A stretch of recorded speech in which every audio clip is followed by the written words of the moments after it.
Il possédait une île privée dans les Caraïbes, un jet privé surnommé le Lolita Express, un hôtel particulier à New York, un ranch au Nouveau-Mexique, un appartement à Paris. Il dînait avec des présidents, il conseillait des milliardaires, il recevait des princes. Et pendant des décennies, il a violé des enfants. Cette histoire est celle d'un homme qui a acheté sa liberté, qui a corrompu le système judiciaire américain, qui est mort dans des circonstances que 42% des Américains considèrent suspectes, et qui, même après sa mort, continue de faire trembler les puissants de ce monde. Son nom, Jeffrey Epstein. Voici les faits.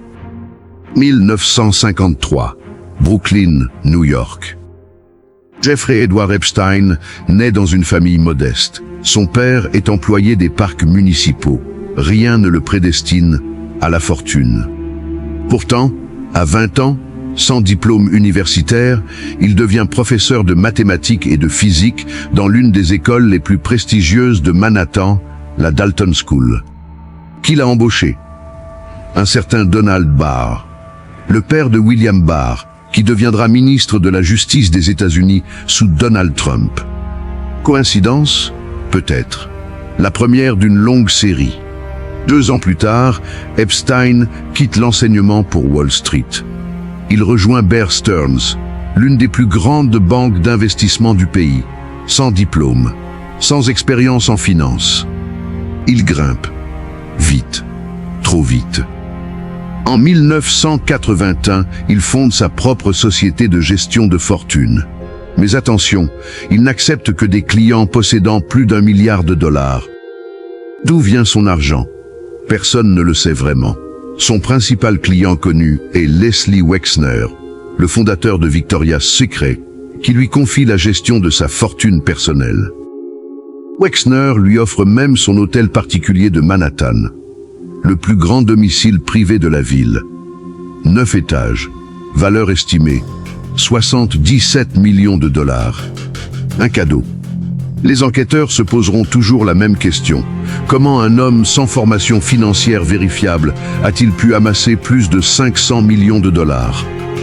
Certains murmurent qu'il avait d'autres sources de revenus, d'autres activités, plus sombres. Au début des années 2000, Jeffrey Epstein a bâti un empire. Mais ce n'est pas un empire financier ordinaire. C'est une machine à broyer des enfants. Le système fonctionnait ainsi. Des recruteurs, souvent des jeunes femmes elles-mêmes victimes, approchaient des adolescentes vulnérables, dans les centres commerciaux, devant les écoles, dans les quartiers pauvres de Palm Beach, en Floride. On leur proposait de l'argent, 200 $ pour un massage, rien de plus, leur disait-on. Mais une fois à l'intérieur du manoir d'Epstein, tout changeait. Les massages devenaient autre chose. Et celles qui acceptaient de ramener d'autres filles recevaient davantage d'argent. Un schéma pyramidal. Mais au lieu de vendre des produits, on vendait des enfants. L'enquête révélera plus tard que certaines victimes avaient 14 ans, peut-être même moins, et qu'Epstein les recevait parfois 3 fois par jour. Chaque jour. 1998. Jeffrey Epstein achète une île. 72 acres de paradis tropical dans les îles Vierges américaines. Il la paye 8 millions de dollars. Il l'appelle Little Saint James. Le monde entier la surnommera autrement. L'île de la pédophilie.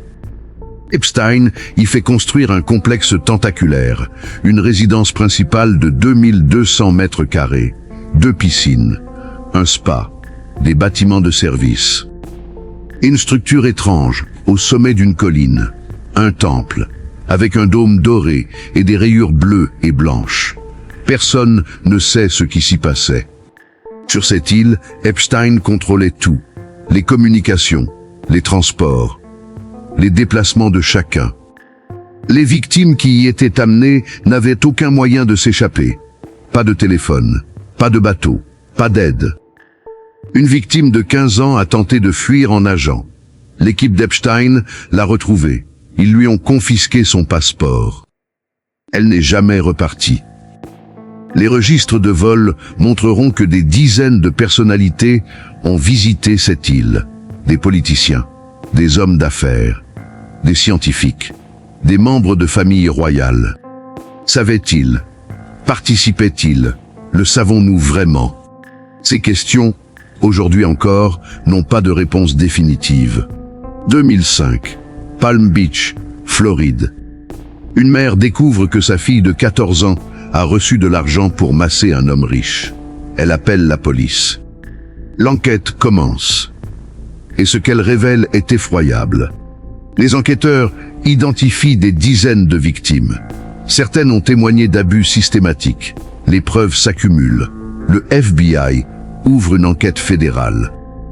Un acte d'accusation de 60 pages est rédigé. Il prévoit des dizaines de chefs d'inculpation. Trafic sexuel, exploitation de mineurs, conspiration. Jeffrey Epstein risque la prison à vie.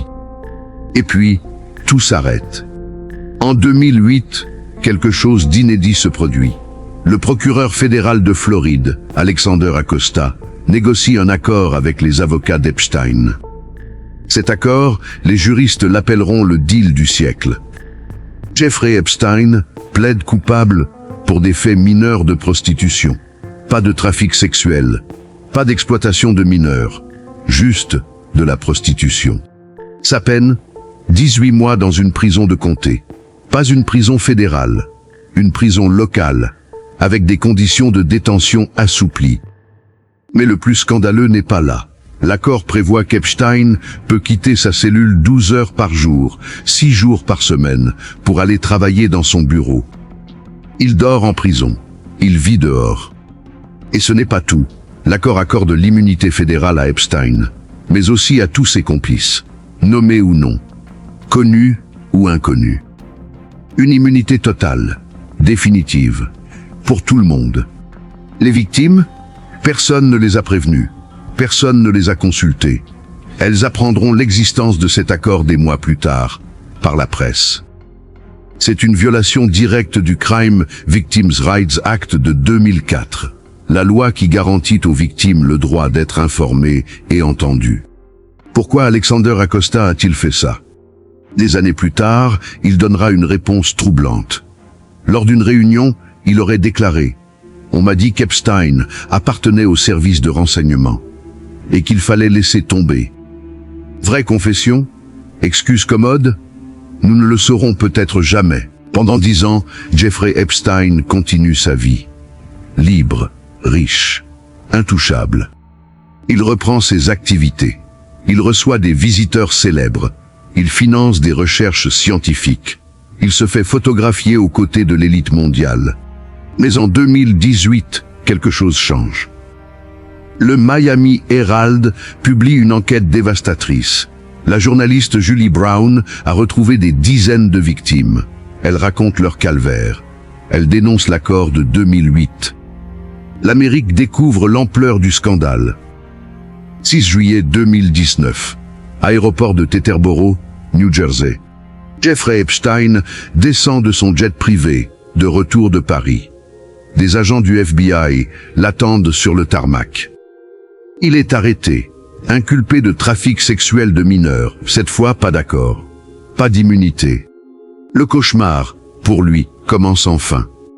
Epstein est incarcéré au Metropolitan Correctional Center de Manhattan, une prison fédérale de haute sécurité. Il attend son procès, prévu pour l'année suivante. Le monde retient son souffle. Pour la première fois, Epstein va devoir parler, nommer ses complices, révéler ses secrets. Il ne le fera jamais.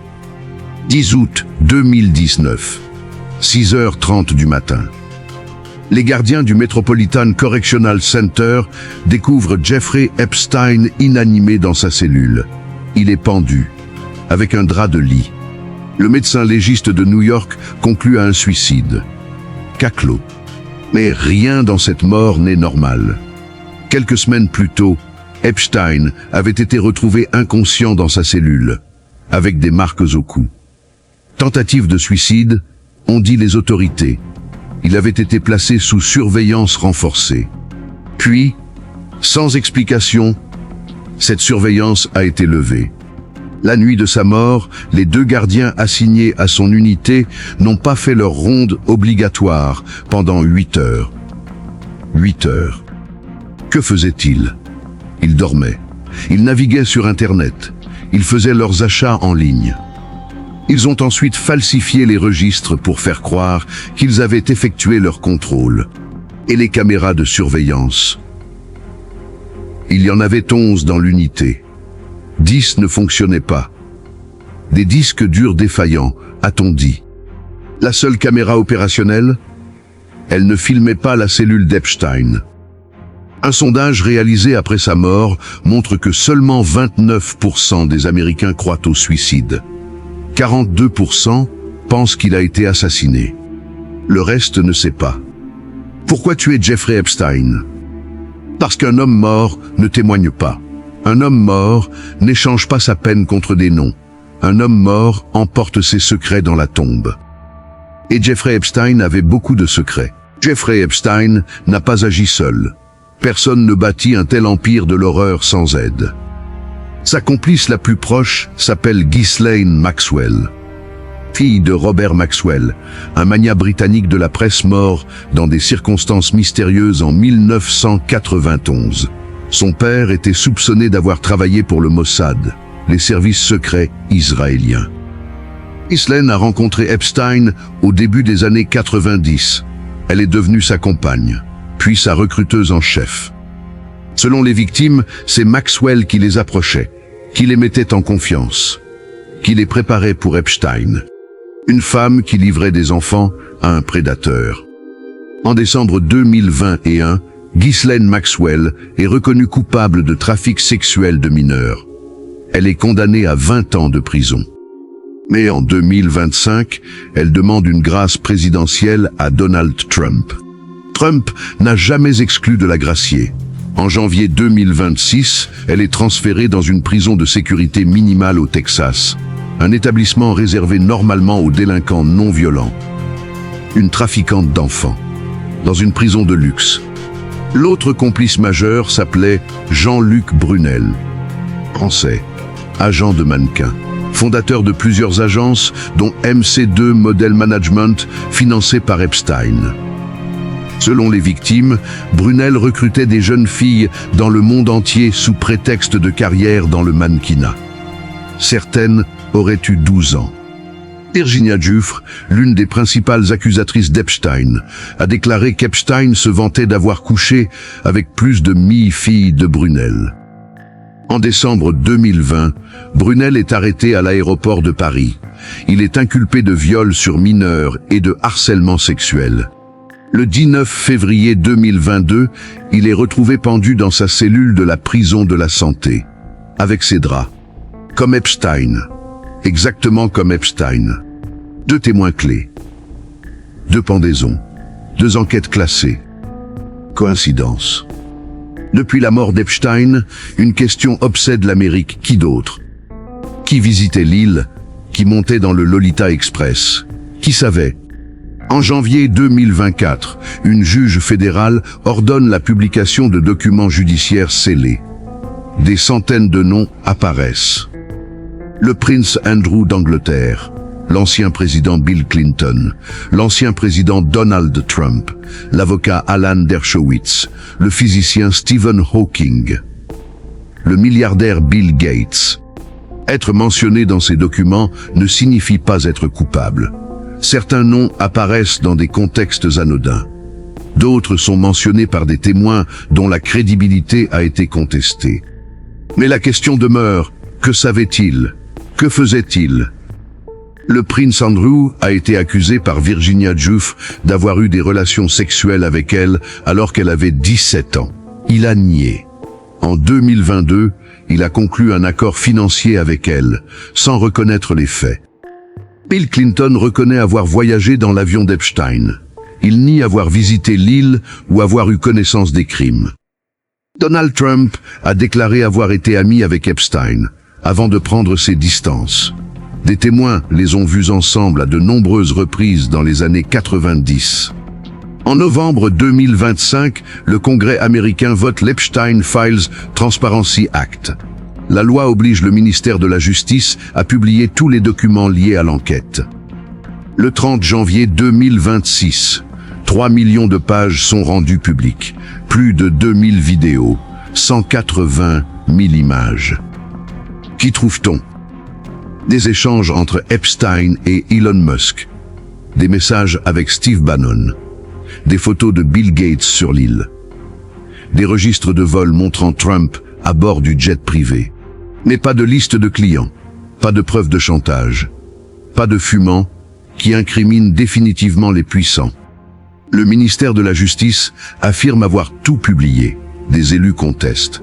Ils notent que sur 6 millions de pages identifiées, seule la moitié a été divulguée.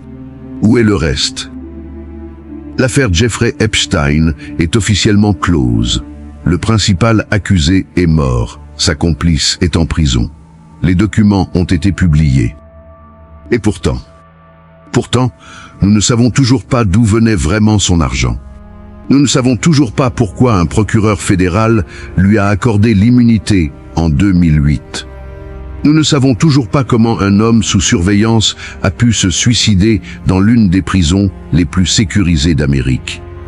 Nous ne savons toujours pas combien d'autres hommes ont abusé de ses enfants. Certains murmurent qu'Epstein n'était pas un simple prédateur, qu'il était un agent, un outil de chantage au service de puissances étrangères ou de services de renseignement.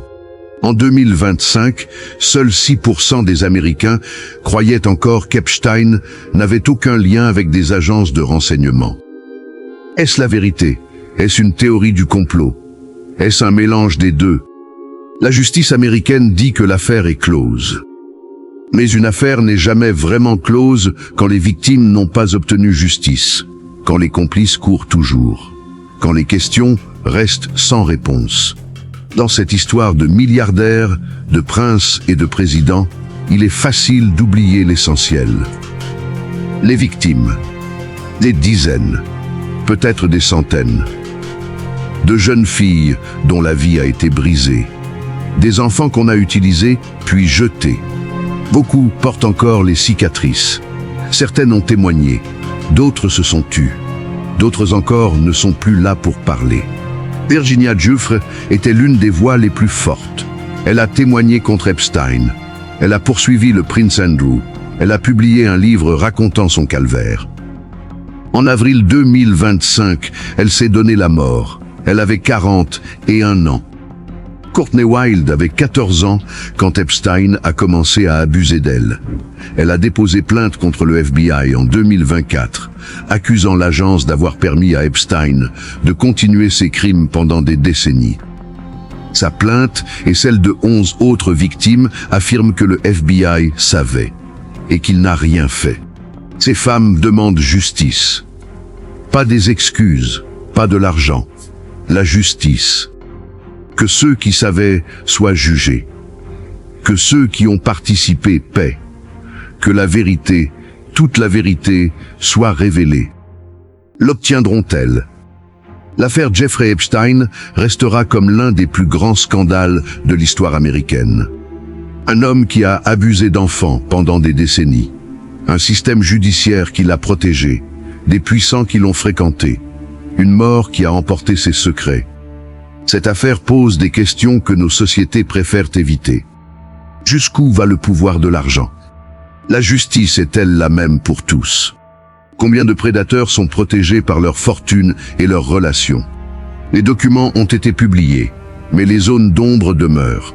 Les victimes attendent toujours, et le doute persiste. Que s'est-il vraiment passé sur cette île? Qui était vraiment Jeffrey Epstein?